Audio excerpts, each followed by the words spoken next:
So what do you make of Democrats like Hillary Clinton and Stacey Abrams, who've never conceded on their own election, years later telling Republicans we can't investigate election irregularities?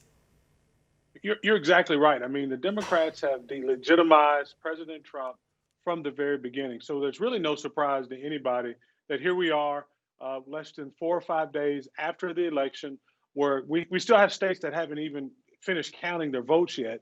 And there are states where we've already confirmed there have been some irregularities. And the President Trump and his campaign have requested that the courts take a look at those. And the Democrats are saying throw in the towel, it's over. I mean, it's absolutely ridiculous. I think it was President Gore, Vice President Gore, who was called President Gore and then had to be retracted and was given 37 days before the presidency was called for President George Bush then. And I think President Trump is due that at least. So the idea that the Democrats are now claiming that we should throw in the towel is just ridiculous. And I think it speaks to what we know is the reason the Democrats were pushing this early mail-in vote was because it's ripe with all types of opportunities to be dishonest, and that's exactly what you're saying. In fact, the Democrats, they did it. Congress itself, the Democrat Congress did it when they were talking about collusion, when they were talking about Russian collusion. Remember, collusion is just another synonym for cheating, and that's what they've been promulgating. We know that there was some fraud committed in this election. We know there were people who were voting who've been voting since the Civil War, who voted in this election. And so the fact that President Trump wants to know to what extent it was and wants the court to review it, I think it's reasonable. And I think it speaks to who the Democrats are, that they don't want to proceed with that openness in government.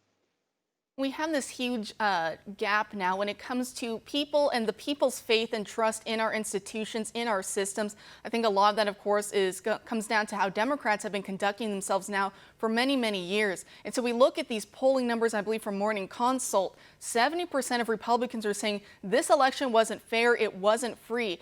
Do you think that trust will be able to be regained?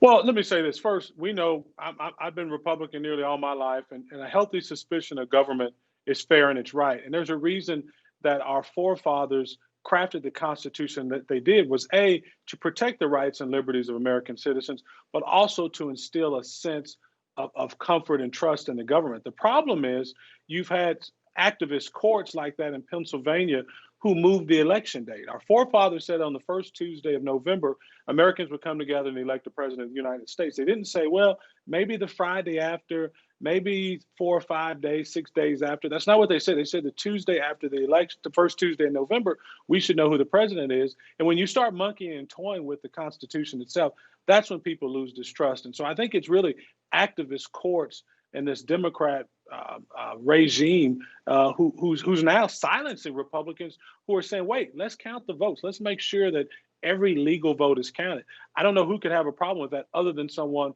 who's trying to promulgate something that's dishonest.